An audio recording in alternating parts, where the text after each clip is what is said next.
Hello everybody. Hey, we are here. Say hello. Welcome to Tea with a Druid. I hope you can hear me nice and clearly. Drop a little comment if you can. It's sunny and hot. It's sunny and hot everywhere, isn't it? Hey, northern Germany. Ursula in Goring again. How you doing? Just along the road. Dave from Southwick. Baking hot in London. I know. Isn't it just? I hope you can. Good evening, Louisa. Hello, everybody. Ah, there we are. Portugal, New York, USA. Storm brewing outside. Oh, there you are. Hello from Germany. Hi from Edinburgh. Wonderful. North Carolina. Oh, wow. This is fantastic, as usual. Lonnie.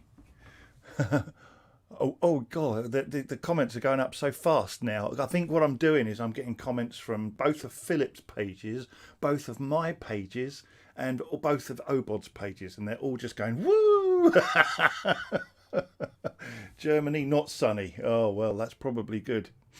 Washington, Utah. Greetings from no, it's gone. It's gone. Ardmachan, yes. East Yorkshire, South Wales. Well, hello everybody. I'm just letting people join. It's me again. Philip is away, and me and Kerry have stepped in for the last couple of weeks. Isle of Wight, nice. Texas, Colorado, Peru. This is amazing, isn't it? Ontario, Canada, San Diego, California. It's just incredible. From a rainy Scotland and Vermont. Wow. New York. Yeah, me again. Hello, Willow. Right. Okay, enough of this. Saying hello to people from all over the world. It's just fantastic. So, here I am again. Tea with the Druid 217. How on earth is there anything left that we haven't spoken about on Tea with the Druid? And of course, everyone who presents Tea with the Druid, I've only done it a few times, but we all bring our own little experiences of our Druid path.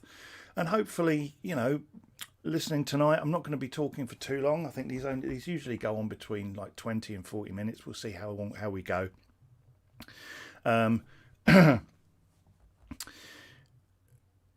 Completely lost my thread already. Yep, squirrel. Pete, lovely. All right, stop looking at the comments. That will help. What should I do? Right. We are gathered here. So, if you are sitting comfortably, let's begin the evening together. We'll take some breaths together just to centre. And then I will do the swordy bit that I do with the Order's Sword at our gatherings, and that I've taken to do whenever I present Tea with the Druid.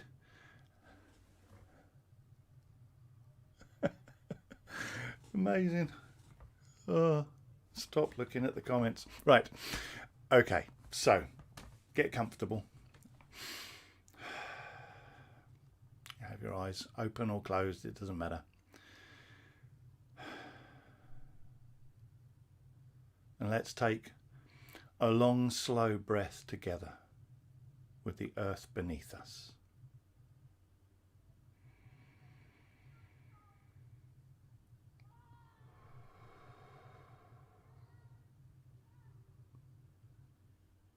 And a long, slow breath with the sky above us.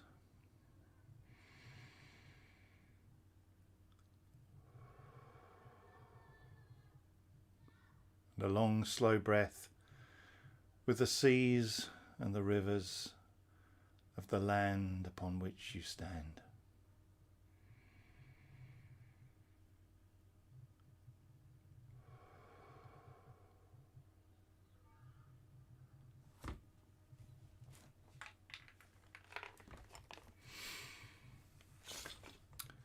Behold this, our Order's sword,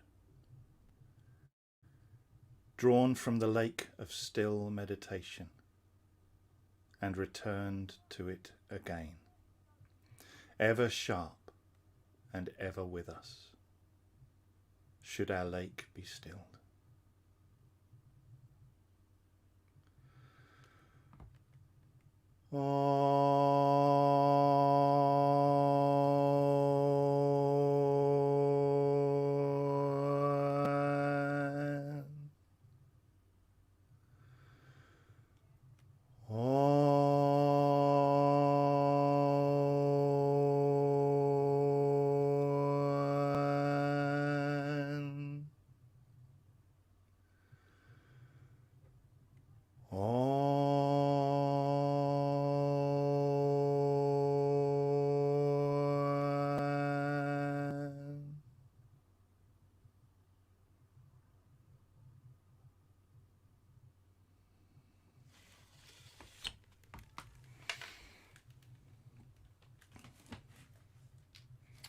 That's better.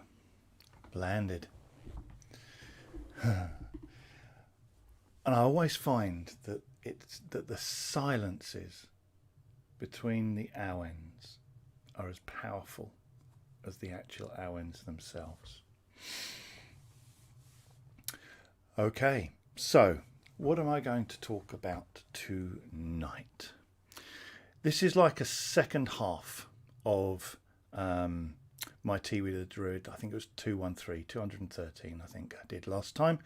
And so this is like the second half of that.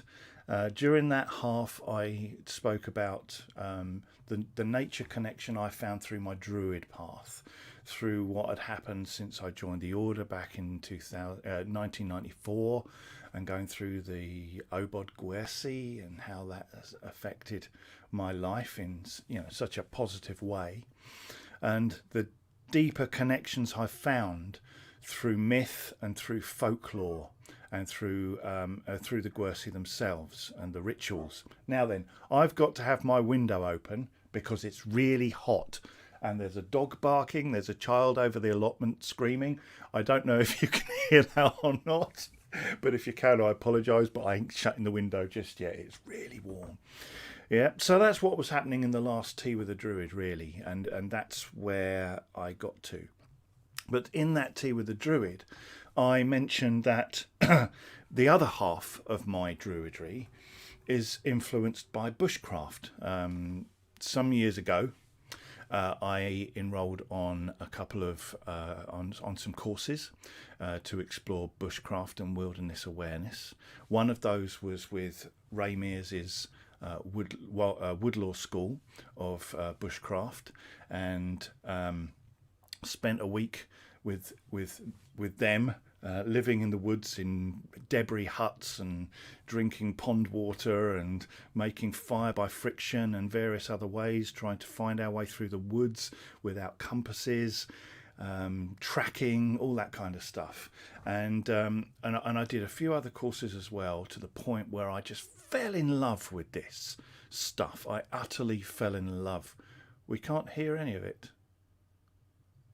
Huh? Oh. Oh no, we can't. Oh, you can't hear the noises. Oh, that's all right then. Phew, I thought you meant you can't hear me talking. Yeah, so I absolutely fell in love with this stuff, and I could see that walking into the woods and knowing the folklore surrounding the elder tree or the oak tree, or the various plants and the medicinal plants within the woods and the folklore surrounding that was like one half of the circle. But the bushcraft just allows you to find your life within the woods and to become part of the woods. And it's almost like there's a beautiful natural jigsaw puzzle. And the whole jigsaw puzzle is complete. Every single part fits in with everything else. And all of those different parts of that jigsaw puzzle are like different animals, birds, plants, trees, and they fit in with each other. And there's a symbiotic relationship where, everything seems to eat everything else, yes, but there's something going on that keeps it together as one whole. And then there's one piece of the jigsaw puzzle missing, and that's us. and our piece of the jigsaw puzzle it doesn't quite fit. We've adapted so much of our environment that it's almost hard to get that bit of jigsaw puzzle to fit. And to me, bushcraft, druidry and wilderness awareness just makes the shape of that little puzzle part enough so that when you walk into the woods you fit in, and it creates the whole, and you as a human being fit in with everything else absolutely beautifully to create the full picture of the natural world. And so what I'd like to share with you tonight are a few bits and pieces. Where did I get my shirt? Asia, don't ask me a question. You know I'm blonde. I'll just go off on a tangent. So what I'd like to do tonight is just share with you some of the things that I do that are connected with that side of my druidry.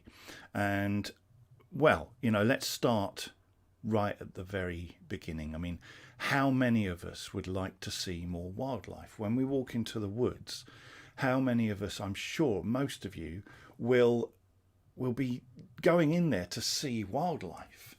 And often when we walk into the woods, we hear a lot of birds, and the birds are singing really, really loudly. And we go, oh, that's lovely.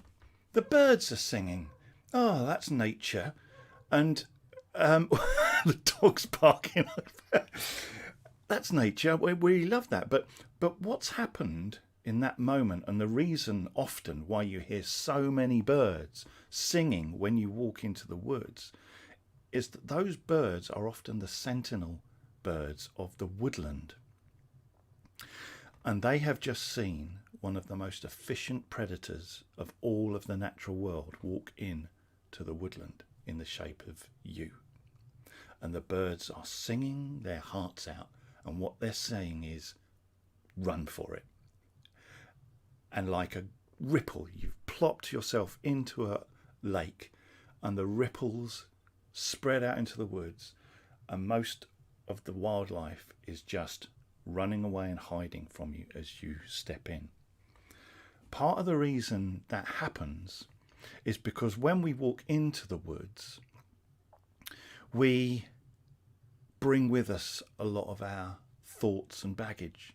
So as you're getting out the car and you're getting things going and you walk into the woods, you might be thinking, oh, didn't do the washing up. Did I leave the oven on?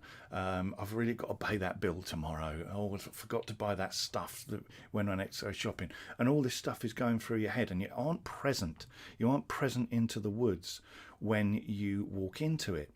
And so the way you walk is not, there's no stealth, there's no awareness of walking into the woods. You just often, we can just often bring all of that with us. And so that's the first stage, is to basically try and shut down that mind that is going la la la la la la la la la la la la. Yeah. And one of the ways to do that is to become very, very aware of our senses.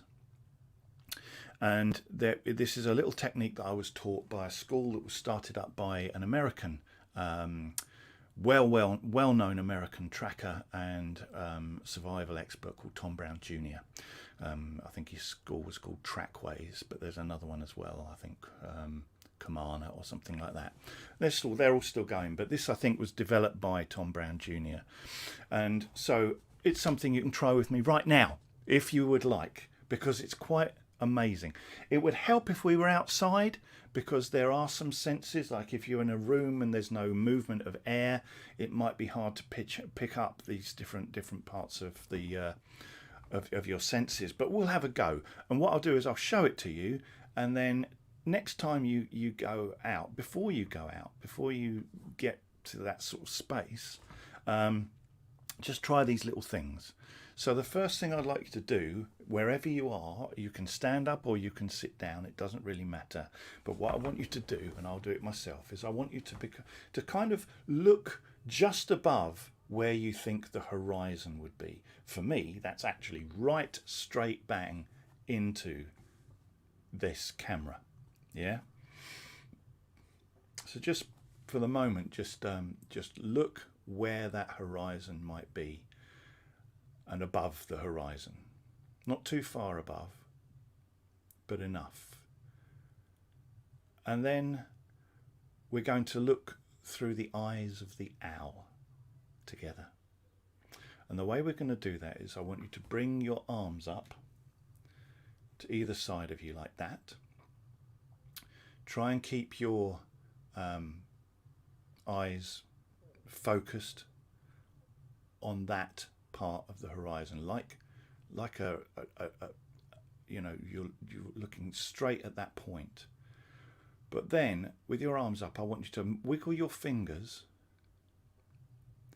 and I want you to bring your arms in until you can see, still looking straight ahead at that point, but you will be able to see your wiggling fingers on either side of your vision. Yeah? And you can see them there, right? And then what's going to happen is you keep looking straight forward. You can keep the vision of your wiggling fingers, but I'm going to put my arms down, and I will tell you that you will be able to see me put my arms down very, very clearly on your screen, even though you're not looking at me. You'll see me lift that hand and that hand, but you're not looking at me. Suddenly you see in a wide angle, they call this wide angle vision, and that is seeing with the eyes of the owl. Now when you look, oh actually we'll just stop there. I will tell you why we're doing that in a minute. So that's the eyes of the owl, okay? And now look back at me and drop the eyes of the owl for the moment. Okay, I hope that you saw that. What we'll do now is we will smell the air. Call that soft eyes. Yes, I'm sure there are other names for it as well. But basically it stops you from looking directly at something. And when you walk through the woods and you're holding wide angle vision, or the eyes of the owl, you can basically look at the path, but you can also look at every other bit of the wood around you, and you'll see little bits of moving, you know, leaf and twigs that are moving like that, and you might even see like a fox just dart underneath something, but you'll see it out of the corner of your eye, and you will see it out of your corner of your eye far better than if you were looking straight at it, because when you're looking straight at something, that's the only thing you can see. So that's what the wide angle vision is for. The next thing we're going to do is we're going to smell the air through the nose of the wolf. There he is, the nose of the wolf. My dog is not with me. Oscar has deserted me. Right, so how do we sniff the air as humans? Often we'll do this. You know, if you want like a really nice, you know, or dinner, you'll hold it up, you'll, oh, that's nice, or the wine or something like that. But if you watch a dog or a fox or a wolf, what they will do is they will sniff the air quickly and then have a long sniff at the end. They will literally go like that. And if you do that to the air, your senses will open up a lot more. What I would do if we were doing this in the woodland is I would ask you to reach down and just pick up a piece of a handful of grass or of the earth. And if you want to go into your garden and do this afterwards, or go outside and do this afterwards, then do that. But basically get the earth. But you probably, even though you think your hands are clean, you might even find that there's an odour to your hands if you literally just lift your hands up right to your nose and just go. Yeah, I mean, I've got soap because I'm clean. but if you had covered your hands in earth, you would really feel that you know, you'd smell the earth really deeply. And of course, what we'll do now is I'll get you to put your hands out again like this. Look at that point ahead of you. Bring your fingers in so you can see the wide angle vision. And then drop your arms, and you see I saw myself drop my arms on the screen there. And then while you are maintaining that wide angle vision, take a sniff of the air as well.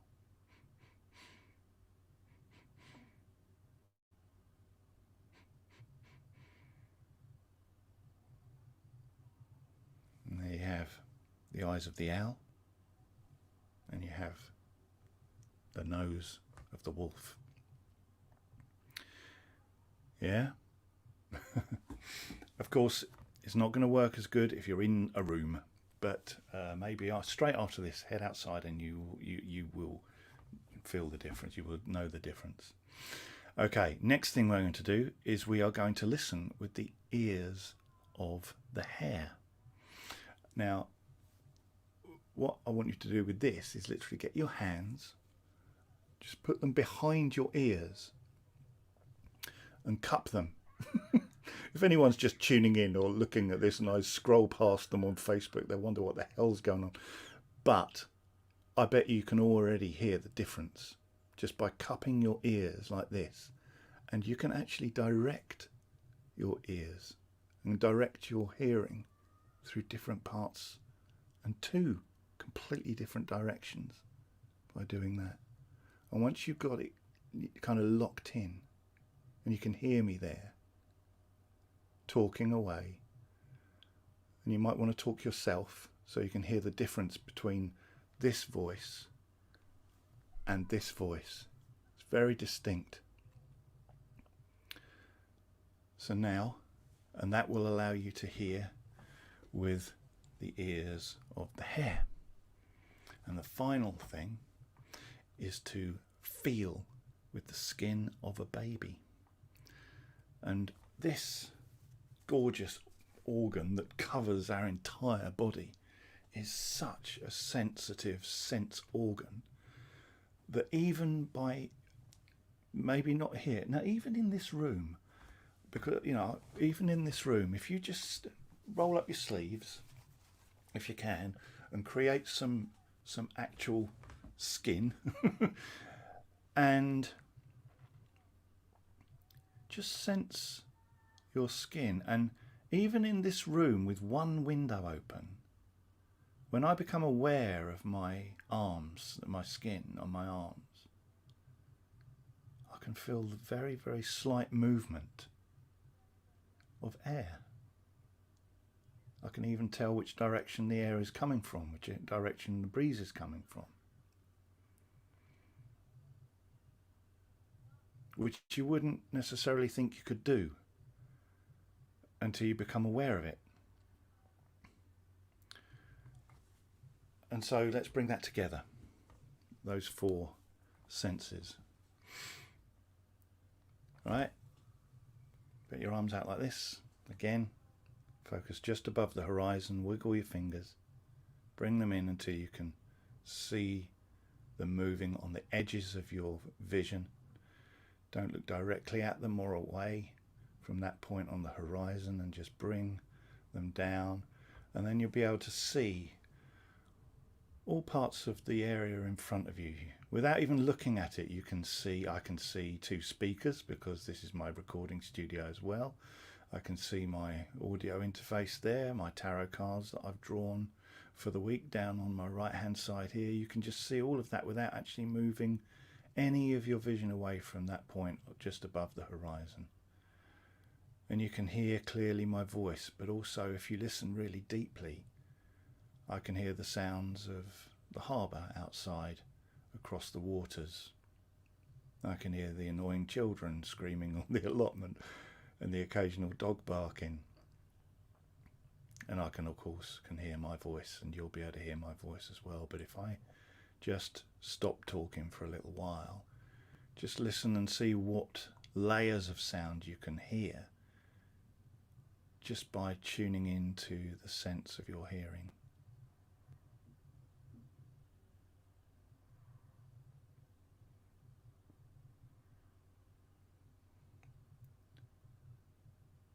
And while you're doing that, just maybe smell the air as well, and just become aware of any movements of air on your skin as well.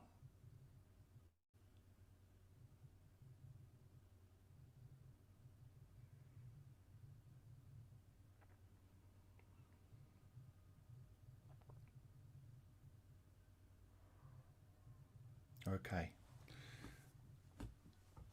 So when people suggest meditation, they say to have a focus, and they on a lot of people say focus on your breath and become aware of where you will feel that breath.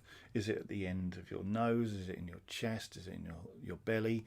And become focused on that one point with the breath going in and out. That's fine. But I tell you what, that senses meditation of those four senses together and just sitting by a tree in a woods is as deep a meditation as you will ever experience. Which brings me to the next point, is to find, if you can, what they call a sit spot. It can be somewhere in a woodland, it can be in a park. It doesn't need to be marked on a map, it doesn't need to be a sacred site or anything like that that is recognised on maps as a sacred site. But this place can become your sacred site, somewhere you return to time and time again. And that's in a way what makes it important, that it's not an hour and a half drive away, that it is at the most half an hour away from your home, so that you can go there often. And when you go there and you sit down, if you slow down as you walk into the woods, do that meditation a little bit, even when you just hook up at the outside of the woodland, just to slow everything down, just to get all of those thoughts out of your head, because there's no way you can think about washing up when you're doing that senses meditation. Yeah. There's no way. It just shuts all of those voices down. It's miraculous at doing that. I find it far easier to enter into a meditative state doing that senses meditation. I do concentrating on my breath, for instance.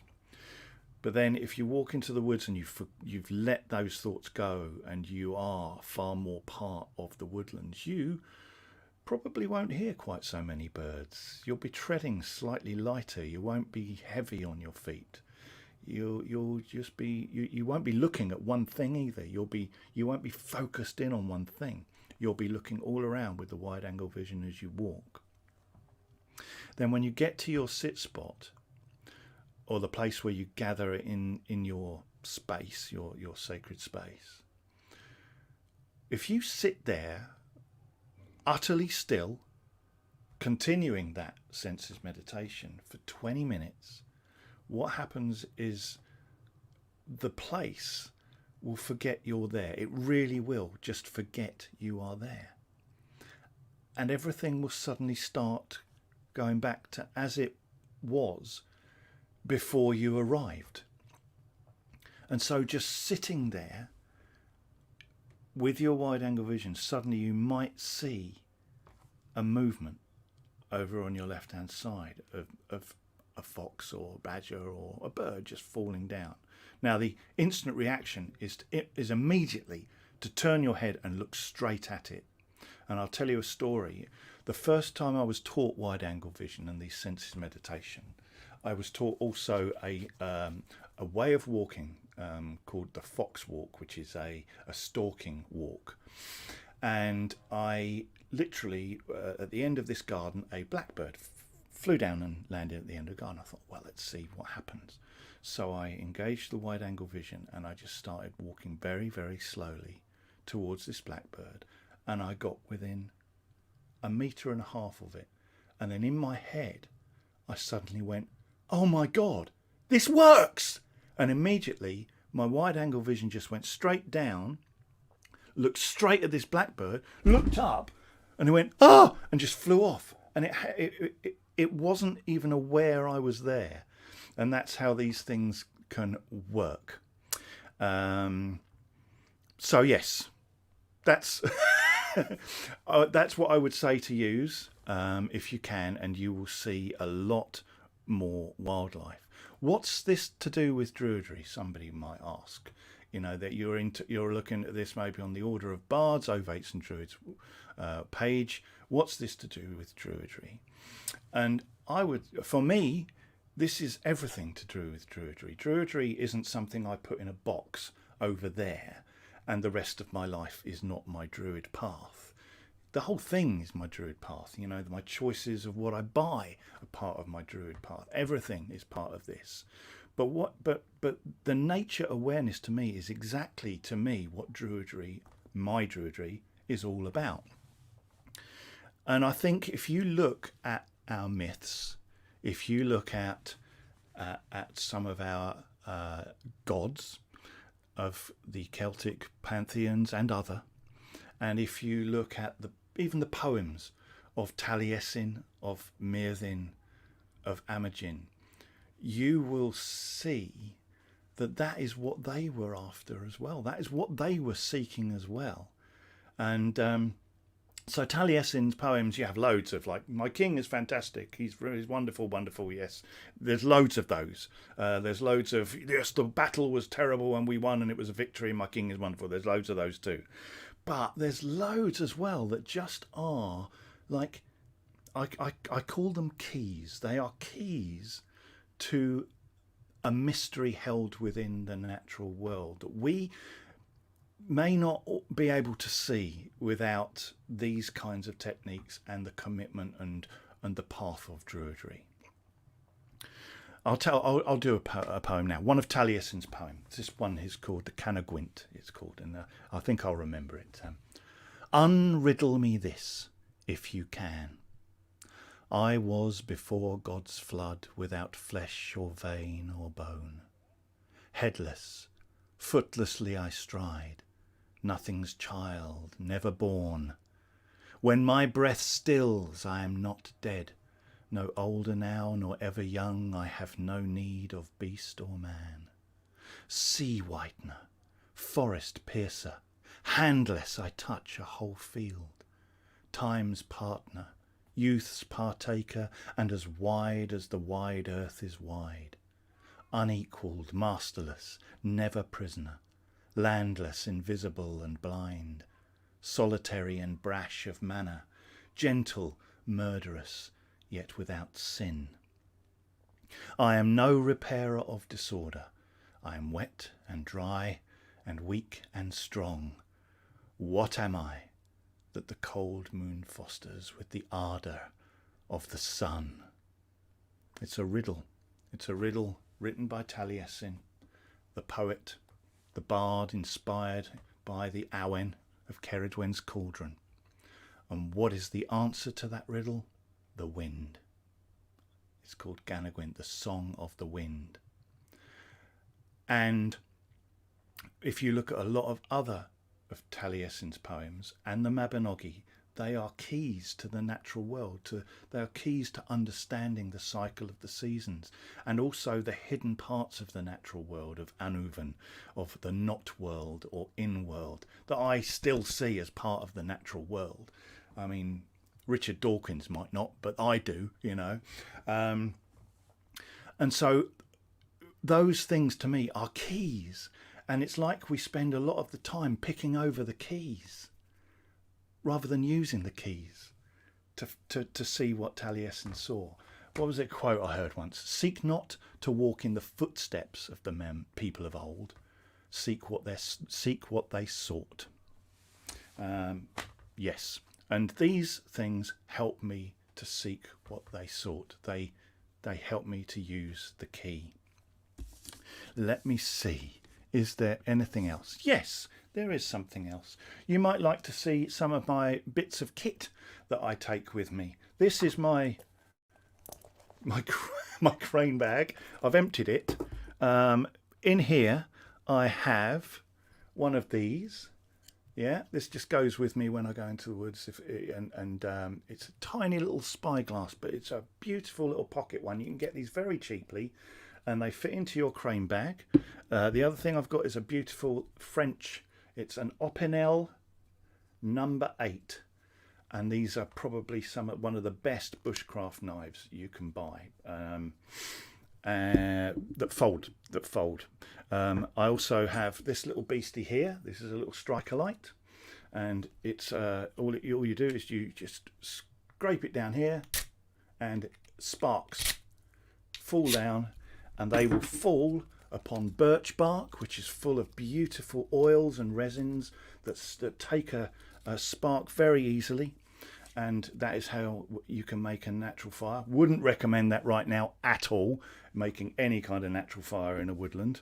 Leave that well alone. But and this is my little tinder box. So in here I have tinder, and this little black thing here, you can see there is what they call a cramp ball, which is an awkward name, or a King Alfred's cakes. It's a little black fungus that grows on the underneath of dead ash trees. And if you were to pull one of those off, a nice fresh one off, and then click it open, inside there are concentric circles, and you get your striker light. You do that a few times on the King Alfred's cakes, and it will take a spark like a really beautifully saltpetered infused charcoal disc. It's like, and you can put your incense on there as well. It's you know, and that, if you drop that into a tinder bundle and blow on it, you will make natural fire. And the other thing I have here is this is my little bag, and in here I have dried vervain that I gathered from our garden, and this is like my offering bag. So if I want to leave an offering for something, then I always have that on me as well. And what else can I recommend you? Well, I would recommend you this new book as well, Ray Mears' We Are Nature, How to Reconnect with the Wild. It's a fantastic book, and it contains a lot of what I've spoken about tonight.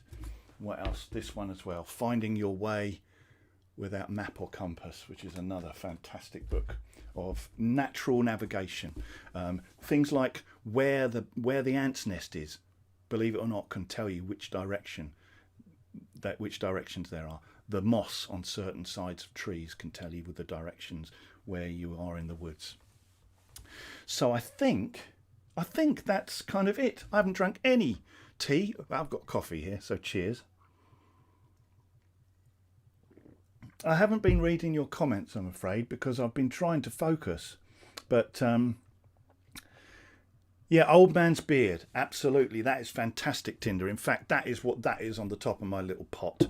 The seed heads of honeysuckle, I think, and you know, it's just fantastic. So I am going to end this with a song that I think will be perfect for this particular Tea with a Druid. A song that I wrote, and it's called Under the Trees, because that just about seems to be the perfect thing to do, and that will take us to about 45 minutes. And yes, wild clematis.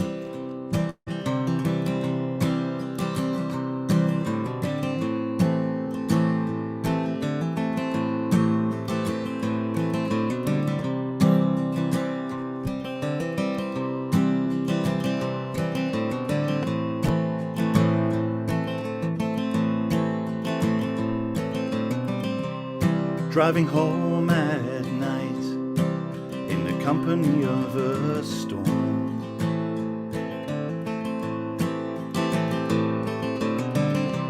endless tail lights, I'm sitting here alone.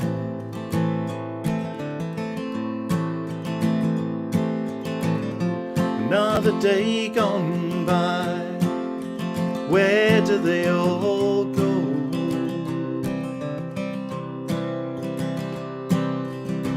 Getting harder to justify a life on death row.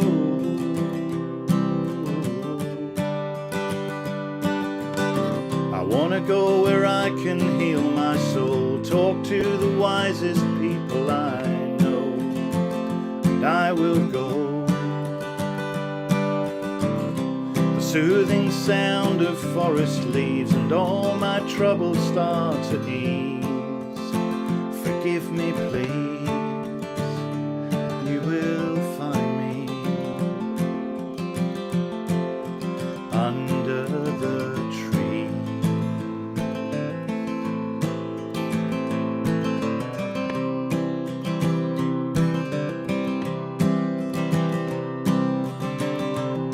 When we are born, we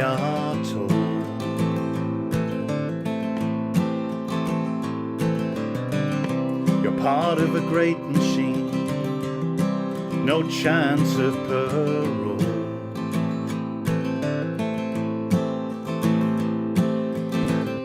But life is a miracle, this I know so well.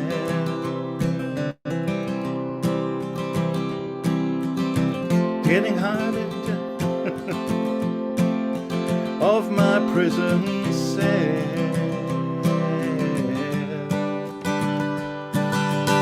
I wanna go where I can heal my soul, talk to the wisest people I know, and I will go. The soothing sound of forest leaves and all my troubles start to ease. Forgive me, please, you will find me under the tree.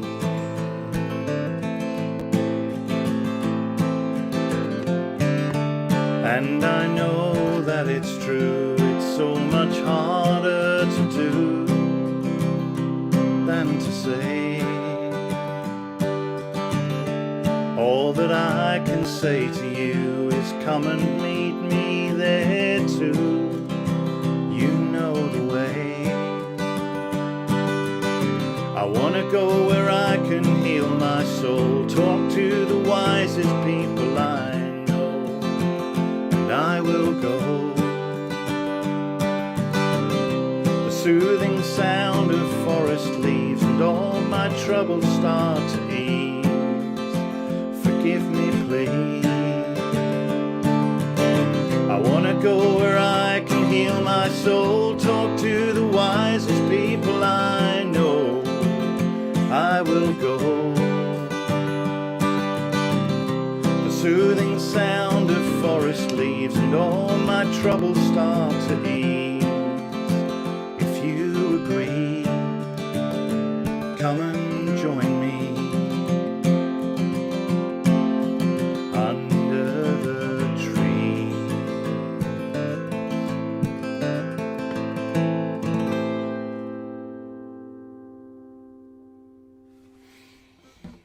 Yeah. Well, thank you.